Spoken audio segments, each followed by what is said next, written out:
Shabbat Shalom para todos presentes, esse Shabbat com todos os senhores. Estamos aí com a nossa senhorita, né, Biscoita, ela é senhorita. Nossa queridinha gata aqui de casa está hoje curtindo um Shabbat descansando na sua prática literal, descansando total. E aí, Biscoita, quer falar alguma coisa? Não, ela não fala nada, mas ela olha firme pra valer. E aí está a nossa Biscoita, um Shabbat Shalom para todos os senhores e senhoras. E não poderia deixar faltar esse café da manhã, Shabbat com todos presentes. Senhora Rejane, um bom dia. Bom dia, Shabbat Alguma Shalom. coisa para falar? Sejam bem-vindos ao nosso canal, curta, compartilha e se você ainda não é inscrito, por favor, se inscreva e não deixe deixar o seu comentário falando o que você achou aqui do nosso Shabbat hoje. Obrigada. Perfeitamente, muito obrigado pelo comentário. Senhor Yaron, como é que está você, senhor Yaron? E esse Shabbat, como foi? Tem para nos falar as novidades, como sempre, a sua boina, sempre esquecendo. E aí, senhor, bom dia. Bom dia. Essa semana foi muito corrida e eu ganhei um relógio novo. Parabéns. E eu não tenho muito a dizer, mas caso no futuro eu veja isso, não se torne uma pessoa muito estranha no futuro. Interessante. Hoje tem muitas pessoas estranhas na rua. Sim. Mas, de qualquer forma, muito obrigado. O café está agradável? Tá agradável. Muito bom. Shabbat Shalom. E o seu slogan? Uma boa vida e um bom Shabbat. Uma E se boa inscreva no vida. canal. Qual? E se inscreva no canal. E se inscreva no canal. Uma boa vida e um bom Shabbat. Vida longa, senhor Yaron. Senhor Esdras Vinícius. Só uma palavrinha rápida. Bom, tic-tac. A palavrinha de hoje, vamos dizer assim, que é tic-tac, tic-tac, igual de um relógio. Tá, né? O governo tá com seus dias meio que contados, tá tendo até bolão já na internet. Bolão? Eu hoje vou lá postar 5 centavos, agora que eu ganho, sei lá, 10 reais. Bom. É isso. E o café está agradável, senhor? Muito bom. Muito bom, senhor Atos Baruch, o homem fatal. E aí, fatal, o que tem a nos dizer? Bem, bom dia a todos, Shabbat Shalom. A gente vai falar sobre educação daqui a pouco. Só agora sobre doutrinação nas escolas. A gente vai citar isso. É isso? A gente vai falar daqui a pouco. Shalom, e o café também está agradável? Tá ótimo. Muito obrigado aí, um ótimo Shabbat Shalom. Eu vou dar uma palavrinha rápida com os senhores, mas vocês podem fazer um café da manhã melhor do que esse na casa de vocês, com a família de vocês. Até daqui a pouco, Shalom. Shalom para todos aí, a um café da manhã. Tem um pouquinho de Taná, né? Então Josué, naquela época, em que ele fez a travessia do Mar Vermelho, ele preparou o povo com dois aspectos práticos. Foi Josué. Rio Jordão, não era Josué. Josué, então Rio Jordão. Duas coisas básicas. Primeiro, a circuncisão significa aliança, comprometimento. Açúcar. A primeira aliança e comprometimento. Logo em seguida, ele sentou o povo todo e fez para estudar a lei. Invadiram Jericó, conquistaram Jericó. O povo obedecia às ordens dele, não ficava questionando, batendo boca. Será que vai dar certo? Será que não vai dar certo? E o que acontece? A lei. A lei era o ponto principal. Ele fazia questão que todo mundo estudasse a Torá, a lei. E o fato de você estudar a lei, o fato de você se instruir e saber o que está fazendo, você ganha o que? Disciplina. Qualquer tipo de situação em que precisa ter êxito, tem que ter aliança, tem que ter instrução e tem que ter uma coisa chamada fidelidade, obediência. No momento em que você faz uma aliança, mas não tem obediência, só tem instrução, vai dando burro na água. Vai aparecer pessoas traindo você, vai aparecer situações difíceis e vai dar tudo errado. Agora, quando você tem aliança na pele, para valer, em que você mostra que você tem uma aliança mesmo com a outra pessoa, que no caso aí foi Josué, e com o próprio Eterno, e mostrou isso publicamente, isso é aliança. Segundo, você tem o que? Instrução, você estuda, perde seu tempo para se instruir, para ouvir, para entender os mais velhos, os mais experientes, porque hoje em dia, infelizmente, os mais velhos são pouco experientes. Então eu tenho que ligar a palavra idoso com experiência, prática. E comprometimento, né? Ou seja, obediência, vai obedecer, você ganha uma guerra. Então isso é o Josué, o livro de Josué todo. E no final, quando o Eterno fala, tenha coragem, eu estou contigo, vá em frente, você ganhou, você venceu, parabéns. Isso mostra que não foi só Josué que ganhou. Isso mostra que o povo inteiro ganhou, porque tinha esses 3 pontos. Isso é Taná, isso é o livro de Josué, entendeu? Próximo Shabat eu vou falar de juízes. Estou fazendo um apanhado, porque eu já falei muito disso muitos vídeos atrás, vocês podem verificar. Então, se você quer realmente fazer alguma coisa, qualquer coisa, até casar, tá? Tem que ter esses 3 pontos. Aliança, que seria a circuncisão, né? Aliança, instrução e obediência. A todos vocês aí, um ótimo Shabat, um bom descanso, bom ânimo e um shalom. Tchau! Olá, bom dia. Troquei de camisa, aconteceu um acidente. Enfim, a porção da semana. A porção da semana significa Tazria Metzorah. Ela vai tratar de 2 assuntos, né? O primeiro assunto vai falar sobre a mulher depois que tem o bebê, né? Alguns direitos e deveres que a mulher tem. Ela, quando ela está sentindo dores, ela xinga, ela pode amaldiçoar quando ela está com as dores do parto. Então, naquele momento assim, é recomendável que ninguém bata a boca com ela, que ninguém contrarie ela, porque ela está sendo submetida a um processo muito doloroso, que é o processo de dar a luz. Quem já deu a luz aí no parto normal sabe exatamente do que eu estou falando. Então, por esse motivo, né, elas ofereciam, caso elas xingassem inconscientemente ou mesmo consciente, elas ofereciam 2 pombinhas em oferta, né, de sacrifício ao Eterno quando elas ganhavam o bebê. Aliás, quando passavam 40 dias, quando era menino, e menina 33 dias. Quando ela dava a luz ao bebê, que era o sexo masculino, então ela tinha ali um resguardo um pouquinho mais prolongado, 7 dias a mais. Quando era menina, era 33 dias. Então assim, por que a pomba? Por que sacrificava o pombis? Por conta de 3 características que os pombos carregam, que a gente deve evitar, né? O primeiro, assim, a gente até se acostuma com a questão do pombo por osmose, de tanto que ele repete. Quando ele é bebê, o pombo, ele pia sem parar, dia e noite. A mãe não sabe se ele está com o estômago vazio ou se está com o estômago cheio, ele pia. Se ele está sentindo dor, se ele não tem dor nenhuma, ele pia sem parar. Com isso, os pais pombinhos ali, por osmose, acabam acostumando com aquela cantoria do pombinho. Então, isso significa o quê? Que a gente vaza, que a gente está falando muito, é uma característica negativa. Quando a gente está falando demais, pode significar que nós estejamos chegando a um nível de até mesmo Lashon Hará. Mas eu vou falar daqui a pouquinho sobre a Parashá Metzorah, que vai falar sobre o Lashon Hará. Essa é a primeira característica, falar demais, vazar, né? O famoso, você está vazando, você não para de falar. Aí tem também outra característica do pombo, é que ele, como ele tem o peito super estufado e ele sobrevoa, ele se sente superior.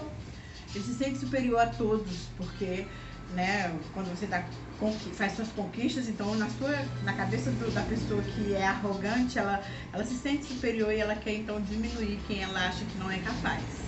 E tem a terceira característica, que o pássaro, né, o pombo, ele não tem um local fixo de moradia. Hoje ele está aqui, amanhã ele está ali, ele parte para cima, ele mora embaixo. Então assim, a gente não pode achar que o Eterno é algo a se descartar hoje e pegar de volta amanhã, está hoje nos pés do Eterno e depois está xingando o Eterno. Isso é errado. Então, são as 3 características que faziam com que a mulher ofertasse ao Eterno lá o sacrifício das 2 pombinhas, né? Aí agora sobre Metzorah. Hoje são 2 parashás, né? Parashiotes. Quando é dupla, assim, no hebraico é conhecido como Mahubarot. Esse Mahubarot, essa é a questão das 2 parashás, e a Tazria vai falar exatamente sobre a parturiene, né? Que é o parto, a mulher pós-parto, as características, os deveres e os direitos dela. É bem interessante essa parte da porção. E tem a parte da porção Metsorá, que é a segunda parte, que vai falar sobre Lashon Hara, sobre as consequências da famosa, conhecida, né, fofoca. Porém, Lashon Hara no hebraico, ela é mais, assim, vamos dizer, ela é, a punição por Lashon Hara, por ter uma língua má, ela é mais severa do que uma simples fofoca, assim, de porta, né? Então, assim, o Lashon Hara, por que ele é tão perigoso, tão severo o tratamento? Porque você não está falando mentira, você está falando realmente uma verdade da pessoa, está expondo a pessoa. E isso é muito errado. Foi o que aconteceu com Miriam, né? Quando ela expõe Moisés e automaticamente ela é acometida por Tissará, que é traduzido, já falei várias vezes sobre esse ponto nos nossos vídeos, basta você olhar alguns vídeos, eu falo sempre sobre essa questão, que foi traduzido de forma errada. Tissará não é lepra. Tissará é uma doença, vamos dizer, psíquica, né? Porque o tratamento é o isolamento e a doença, ela refletia na sua pele, nas suas coisas, na sua casa. Então, assim, era uma doença grave, né? Porque, e triste ao mesmo tempo, porque você teria que sair da comunidade. E todo mundo sabia por que você estava, porque você expôs alguém. Então, não é bom você se expor, não é bom você expor ninguém. Se reserve, é bom ser reservado, é importante. Assim, sobre essa questão do Lashon Hara, que é a língua má, a gente deve evitar, porque nossa língua ela é como uma faísca que pode incendiar toda uma cidade. No caso agora pode incendiar o mundo, já que está todo mundo conectado. Então tenhamos cuidado com a nossa língua, tenhamos cuidado com o nosso amigo, nosso irmão. Seja bom, observe as leis do Eterno, e sempre eu vou finalizar falando essas frases. Coloque as leis do Eterno em prática, observe as leis do Eterno e seja bom.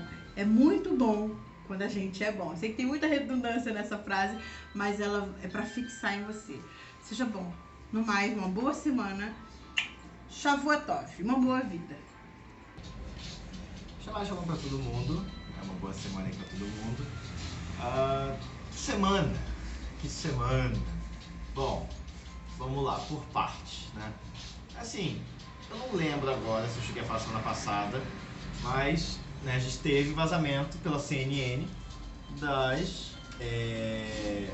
de um general do 8 de grande, né, do 8 de janeiro. Ele pessoalmente estava lá abrindo porta, apertando a mão do pessoal para quebrar tudo dentro do Congresso, né? O que assim é deveras suspeito, tanto que ele pediu exoneração. E outra, é muito engraçado porque na segunda-feira desembarcou aqui no Rio de Janeiro Sergei Lavrov. Quem é Sergei Lavrov? Ele é o ministro das Relações Exteriores da Rússia, né?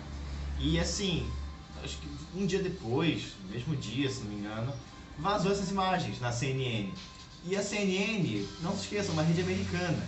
A CNN também é conhecida como se a porta-voz da Casa Branca no mundo, né? Não é só ali nos Estados Unidos. Além de ser a principal rede americana, ela atua no mundo quase todo. E assim, chega a ser engraçado, chega a ser muito engraçado o que está acontecendo. Muita coisa se desenrolou, né, depois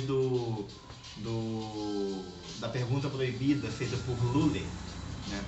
Ele fez aquela pergunta proibida sobre o dólar, e aí agora muita coisa está se desenrolando, né, contra ele.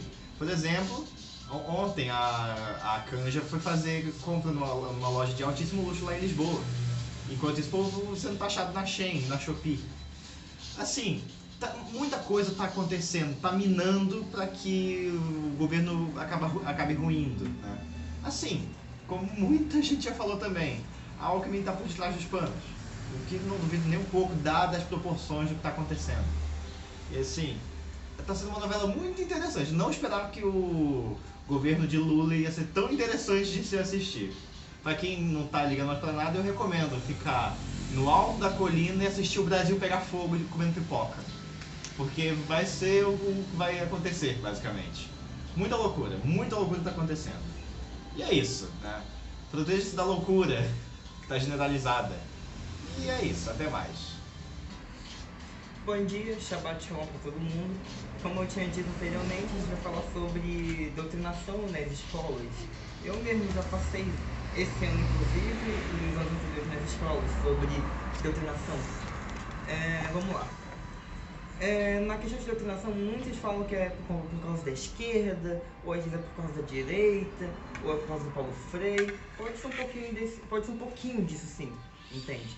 Mas o real motivo não é essas ideologias, é a mentalidade do brasileiro que passa dos alunos, os professores passam dos alunos. Porque, tipo, eles têm a mentalidade de não construir algo na frente, só no agora. Você, por exemplo, vê na Nicarágua, em Portugal, os professores de lá passam uma coisa não só por agora, mas uma coisa adiante, ficam insistindo para que o aluno realmente aprenda.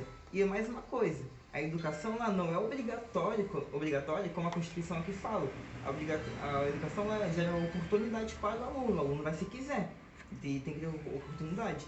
E dá certo. Aqui no Brasil não foi implantado isso, foi implantada a obrigatoriedade, não é uma oportunidade como deveria ser, entende?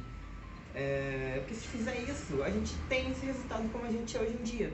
Vivemos nos piores índices de educação do mundo nos últimos anos, tal.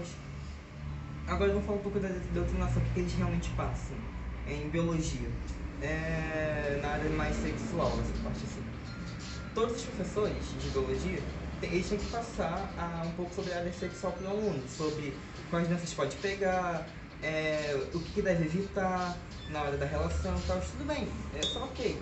Mas o problema é que eles meio que sentem prazer por isso. Falo isso porque ano passado a minha professora de biologia, ela estava meio que não incentivando, mas tendo prazer no que estava falando para os alunos fazerem aquilo, entende? Problemas técnicos, mas enfim. Um exemplo disso na outra turma, tem uma garota na sala de aula que tá grávida, entende? E tipo, eles têm esse prazer enorme de dar para o aluno sobre a orientação sexual. Não é errado, mas esse prazer que eles têm é errado, certo? É o pai e a mãe dar essa orientação, não só o professor por esse prazer que ele tem. No livro de 5º ano, lá tem duas perguntas bem clássicas. Aí fala assim, quais partes do corpo humano você conhece? Você vai lá definindo. Aí fala, quais partes do corpo humano que são cobertas? Aí você diz a parte do corpo humano que são cobertas. Aí depois o professor vai meio que explorando o aluno mentalmente sobre aquelas partes íntimas. E isso foi implantado pelo PT lá atrás, em 2008 e 2009. E depois, quando Dilma assumiu, ela meio que continuou persistindo muito nisso. Aí eu também meio que cortou isso, mas ainda assim tem um pouco disso, né, em algumas escolas estaduais e poucas particulares. E agora a doutrinação política, sem ser biológica agora, todos os professores fizeram uma pesquisa recentemente, quais imagens se sentem mais favoráveis, tanto para o professor quanto para o aluno. Aí colocaram as seguintes imagens, do Che Guevara, do Lenin, do Lula, desses imagens dos ditadores, do passado. Aí muitos ficaram mais favoráveis a ensinar para os alunos, e os alunos ficaram mais favoráveis a assistir às aulas do Che Guevara, entende? Então, tipo, é triste a realidade da educação brasileira. Não é uma questão só de esquerda, direita, por mais que eles sejam de esquerda, é uma questão que o professor só pensa só no agora, não pensa no depois. O professor deveria construir o aluno para pensar no depois, não no agora, entende? Então é isso, gente. Infelizmente a educação brasileira já passa há muitos anos. Como eu falei semana passada, se eles investissem na educação de base, a gente teria outros resultados, talvez até melhores. Então é isso. Shabbat Shalom pra todo mundo. Semana que vem a gente continua o que a gente vai falar. E é isso. Shabbat Shalom.